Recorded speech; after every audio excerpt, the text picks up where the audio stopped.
Good evening. And really, I feel energetic with a crowd like this. Ashwath Narayan ji was very kind to put in words of praise. I'm not used to praise, so I feel a bit, squeamy sitting there. But no, I'm not used to praise. Oh, okay, fine. I can't dispute my MLA. And he's a very respected minister in the cabinet. He's done exceedingly well in the departments that he's been handling. And I can see the energy that he gets to work comes from his voters, his constituents. It's always nice when you're able to meet up with an interactive crowd and talk pointedly on issues which matter to you. It's always easy for all of us to come and say, we've done this is what we want to do, our government is this, our government is that. We'll definitely do say that, because we have quite a few things which I think will be of relevance for each one of you all, so we'll say it. But what's more important is, at a time of election, whether it's for the parliament or for the assembly, the larger picture of that state, and when I'm in Karnataka, when I'm a member of parliament from Karnataka, I can say this with certain level of confidence. The contribution of Karnataka to India's economy and the contribution of Karnataka, city Bengaluru in particular, for a sort of knowledge world that is being built, an economy which is driven by knowledge considerations, whichever part of the world. Today, knowledge is the tool. Knowledge here is not, as we say in Advaita, wisdom, not in that sense. Any job, at whichever level you may want to look at, today cannot be effective unless it is infused with technical knowledge, skills to adapt, readiness to quickly adapt to changes in technology, and be able to be mobile in your thinking. I'm here, I'm doing this, but I'm doing this for that country, or I'm doing it for this purpose. So rapidly you have to be real-time contributing. A knowledge contribution is that. I'm simplifying it, you can always widen it.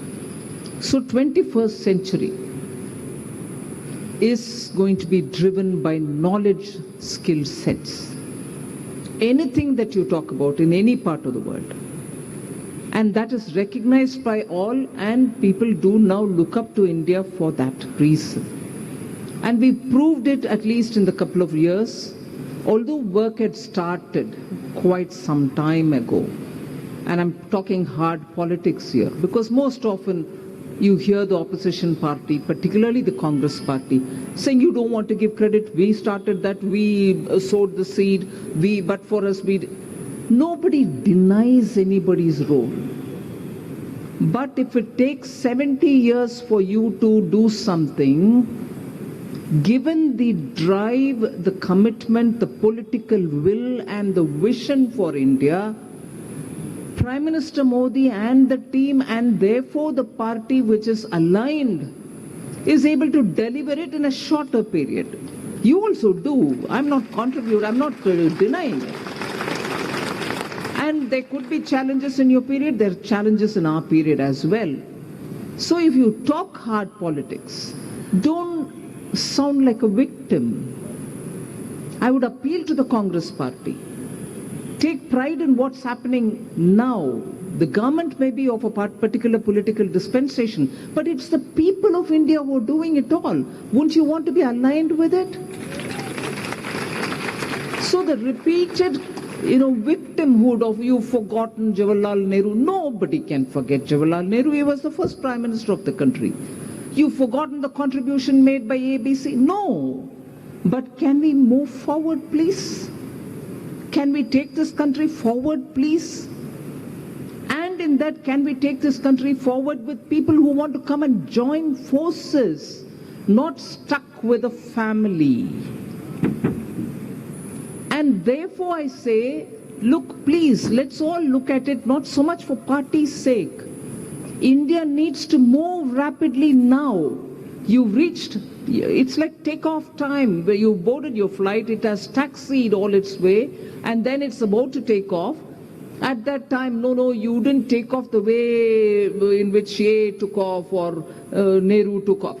Please, at all our, or based on all our efforts, despite the pandemic, despite the war-related difficulties in procuring goods, despite the supply chain shocks, despite the continuing bipolar world problems, despite wanting to come out of China, not completely but at least partly, despite the recession which is in the developing world, India is seen as that country which is moving fast and moving across on so many sectors.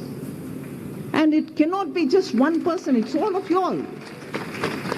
Now, do we want to be halted back? Do you want to have a near takeoff but not yet takeoff?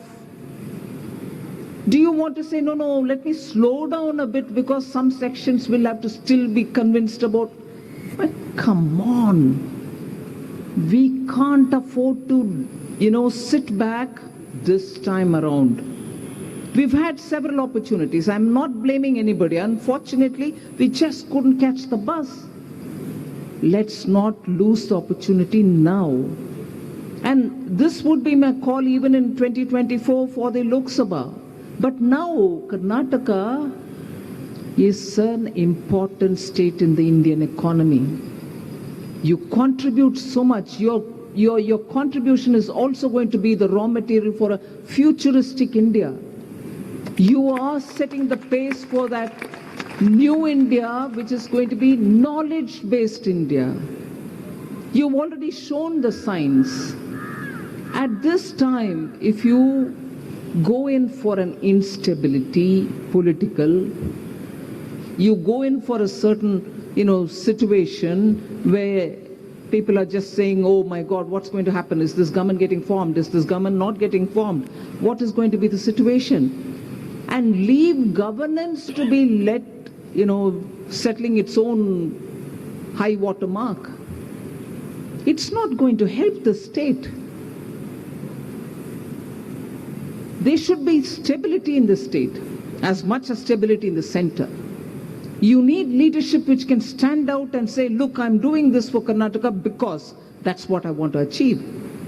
And if the Prime Minister has already given us that, and I'm not speaking, because most often opposition parties tend to say, oh, if the Prime Minister dreams, why should we fulfill it? No, please. It's a milestone, it's an objective, it's a target, it's a goalpost, it's a castle. 2047, we still should not be developing country. It's not an impossible dream. It's not an impossible dream. Just look back at the last 25 years. How much India has changed. You don't need to be an 80-year-old to recall that you had to wait for 1 year for a phone, 1.5 years and some 10 recommendations to get a gas cylinder. You're not anymore in that India. In the last 20 years, you see the drastic changes that are happening. And if these drastic changes show it to us that it is possible in an India, because no longer are we being referred to as, oh, but anything in India is complicated, it takes a lot of time. There are still avenues to improve. I'm not saying everything is hunky-dory. But still, don't we find the difference between 20 years ago and now? Don't you find a difference in the way in which your banks respond to you? Don't you find the way in which you can just go on, sit at your computer and get your things done? These are not possible if the ground is not working. If cables had not reached villages, you're not going to have internet. Your work from home would not have been possible if only India was not well connected. There can still be patches of India where the speed is slow. And And the cost at which is happening, the cost which is being charged on you is also something which you can. I had a Indian living in Japan for the last 20 years. Last time, 2-3 days ago, when I was going back from Bengaluru, sitting next to me, and he openly said, the cost of data. And he, for his job and for the position that he's holding there, has to possess a Japanese whatever. And he says it's so all locked up. I can't change the SIM. I can't have 2 SIMs. I can't bring in any other combination. It's all given to me. I should only use, not by the company. Even every citizen gets only that kind of a phone. The flexibility, that's an example that I'm taking, that can be applied for many other areas also. The flexibility each time for suiting our customers, for adjusting to the people, like the way the payment portals talk to you in any language you want, gives you message in any language you want, doesn't look only for a smartphone, it's available for you in feature phones, it is available in the far-flung areas, and for some transactions you don't even need net connection. It can be done offline and then everything gets done. So if the way in which we have built models for ourselves, keeping our people in mind, because it should be applicable for Karnataka as much as it should be applicable for Meghalaya. So that kind of diversity which gives us challenges as well as opportunity to test everything that you do, scale it up, show it to the people. And people adapting to it easily because it's no longer frightening them. It's no longer costing them. These kind of innovations, these kind of adaptability, readiness to change, willing and at the public cost. Everything digital, everything, fundamentally the framework and the foundation for digital is all publicly funded. But available for everybody to use. It's not restricted for government's own companies. So the out-of-the-box way in which you're continuously innovating to make it so it is relevant for the common people, these are very much done because of political will. The vaccination story tells you all. Vaccines were not there, vaccines were found, and then Indian vaccines came about, we manufactured it. Brilliant. All of us will appreciate it. But going door to door and systematically, if there's a laggard going after them saying, why are you doing only 3 in a day whereas somebody is doing 300, can you move faster? Not really getting cowed down by all the fancy vaccines which were available outside because the conditions were not conducive for India. So luckily you had to, but scaling it up, the number that our young friend said may be true of some time, but it is the entire population covered in terms of vaccinations. I'm not saying there's nobody left out. Maybe there is 1 odd person here, 1 odd person there. But the number runs in billions. Meaning some people have had double dose, some had had double plus the booster, and some others have had just 1. You put it all together, it crosses 1 billion doses. The exact number I can share with you when I get it. And the initial doubt in the minds of everybody was, is it possible to vaccinate everybody? How will this country manage, herd immunity? We didn't wait for any of that. It happened. I go back to saying the reason behind it. Political will, execution capability. Without that, you're just not going to go forward on very many of those demands. I mean, produce everything green way. Your steel has to come now green. Otherwise, every ESG standard is going to be against you. You have to negotiate your position outside. And for that, you need a drive. You need a political commitment to lift this country and move it quickly to a different level. So I can go on like this, pardon me, but the specifics for Karnataka, specifics for Bengaluru, I'm sure the manifesto will come out sooner. You will get to know in detail what the party is planning for Bengaluru. You know, it's not any longer, I'll improve the water supply. It's not that. You're now looking at lifting Bengaluru to a different level. Because if Delhi is the capital, like every country has a capital, then every country would also say that's my commercial capital, let's say Mumbai. Then financial headquarters of the special economic zone, like that special financial zone, is coming in Gandhinagar, the IFC, the gift city. Now then, what happens to Bengaluru? I would think it's a knowledge city. It is the city which is going to be futuric and helping India to move forward and give the direction. The springboard for all those skill sets are going to come from the young of Bengaluru. So you need to have something for yourself. And I'm sure they're planning, the party, together with the minister who's been dealing with the electronics and IT and everything, should be giving input, and that will come out the day with the manifesto gets released. But the long and short of it is you need a stable government in Karnataka. You do not want a government which is going to be on tenterhooks every day. Policies cannot be made when, you're hanging fire. And there are give and takes to be made not on policy. You need a steady policy. You need a stable government to give steady policy. Any business plans for it based on the policy for the next 10 years, 20 years. They don't want ups and downs and uncertainties plaguing their business. So today that realization is very obviously seen. States will have to build on strengths. Karnataka's strength is so pronounced. To add to it, in the recent budget we've announced that we'll set up artificial intelligence excellence centers. I'm not naming Bengaluru at this time because the budget didn't name any centers. We said 3 artificial intelligence centers of excellence. But whoever doesn't know the Indian Institute of Sciences is here. And whoever doesn't know that AI is big thing now everywhere, inclusive of Bengaluru and also Bengaluru like San Francisco and anywhere else. I would put it this way from now. We are not anymore, the Bay Area. We are the lakeside. We decide. We decide. So that is one announcement which I think is very important. The other, quantum mission.